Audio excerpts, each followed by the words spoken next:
official gaming performance for AMD's next-gen gaming CPU is finally here, along with a ton more leaks. But before I get to that, Nvidia owners need to download this. AMD's trying to dominate another industry, and here's the RTX 5080.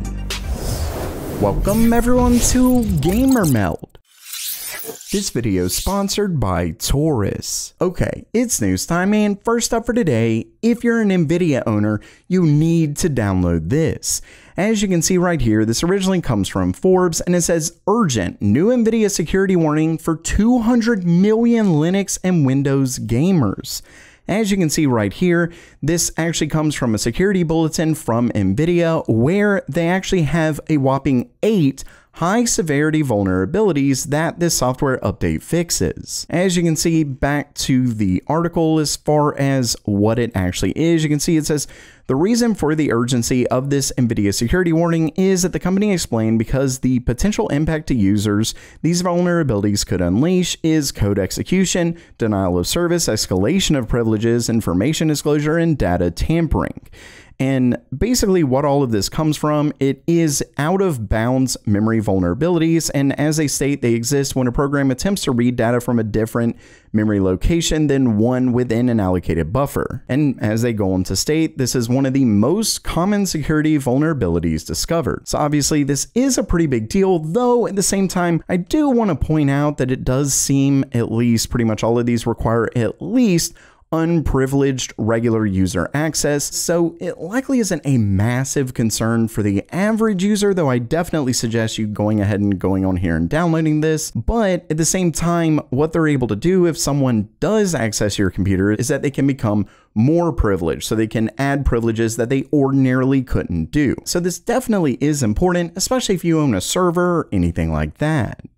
And next up for today, it looks like AMD wants to flat own a brand new market. But first, I finally found a phone case for my iPhone that can do it all. I'm talking vertical and horizontal stand, a grip, great protection, MagSafe, and it does all of this while being insanely thin. It's called the Taurus O-Stand 360 Spin, and it does all of this through their original ring design. And I say original because they were the first to design the O-Stand case. All you have to do is pull it out and twist for either a vertical or horizontal stand. And because the hinge is so robust, you can change the angle to pretty much anything you want. And when I say robust, I mean it's rated for 30,000 folds. Plus it works with MagSafe as well as wireless charging. Not to mention it's this thin while still being designed for drops up to 12 feet. And if that's not enough, Taurus also makes one of the best screen protectors out there with their Glass Go X. It comes with their applicator that applies the screen protector perfectly every time. It comes with narrower borders, scratch resistance, you can't beat it. And both of these are already available for the new iPhone 16. Just visit my link in the description below to get yours.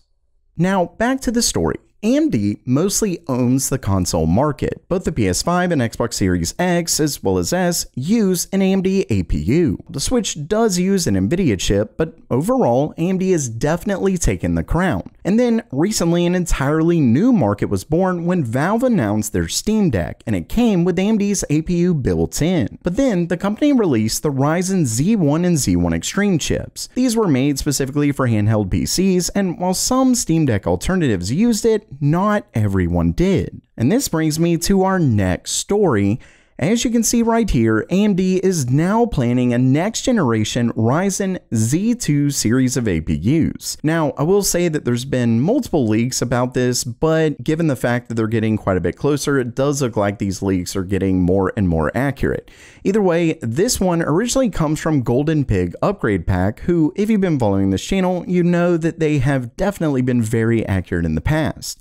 Either way, they first said this. They said that there's a 16CU Z2 Extreme X that has apparently been canceled, but don't worry because he later stated, oops, a correction, the Z2 Extreme is this new 16CU APU. It was only originally planned to be called Z2 Extreme X, and that was the part that was canceled, so effectively this is just a name change. Either way, as you can see, the Z2 Extreme comes with a 3 and 5 core CPU, 3 being Zen 5 cores and 5 being Zen 5C cores. And of course, the Zen 5C cores here makes a lot of sense just because these handhelds use very low wattage APUs. They're around 15 watts or so, and Zen 5C is really efficient, especially at these lower wattages. Either way, you can also see it comes with 16 megabytes of L3 cache, and then 16 CU RDNA 3.5 integrated GPU.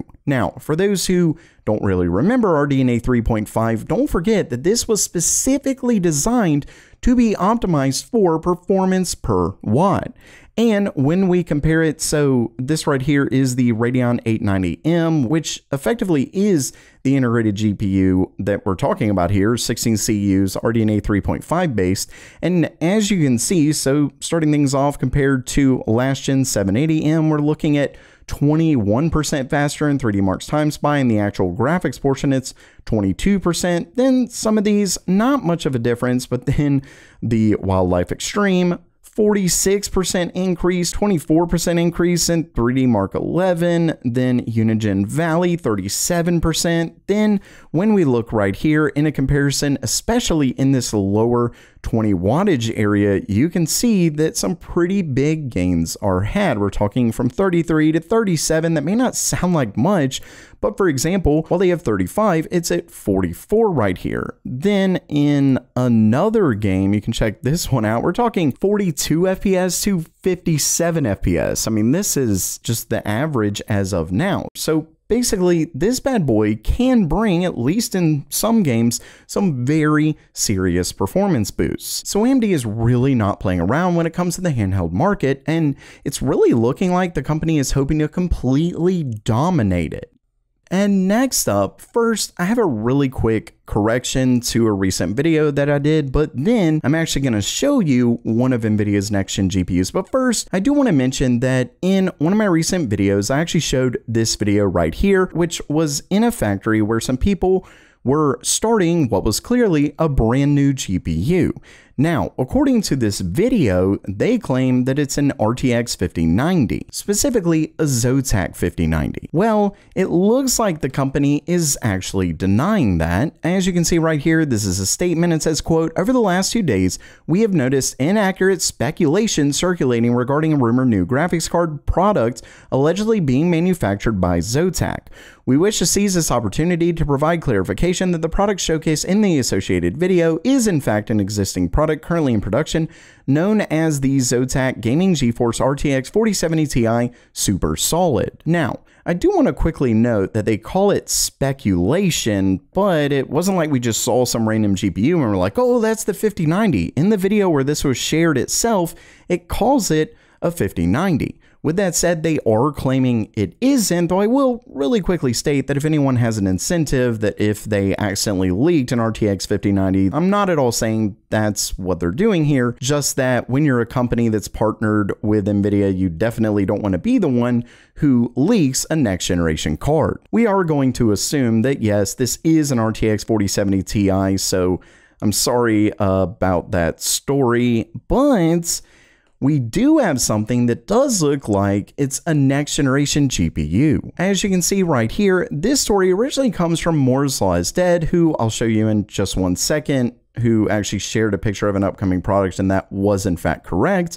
But regardless, in this story, he is showing a picture of an N22W ES A1 sample. And what's wild about this is that, as you can see, that naming actually matches a recent Clevo leak, which revealed initial specs for the entire RTX 50 lineup. It says the 22 family is part of the Blackwell GPU series, which will span 6 variants. This particular sample is likely to end up in the RTX 5090 or 5080. Now, this one specifically is supposed to be an RTX 5080 laptop GPU, but yeah, as you can see, here it is right here. And according to the leaker on these, they claim that there should be a version featuring 8,196 CUDA cores, which could be either the RTX 5080 or 5080 Ti.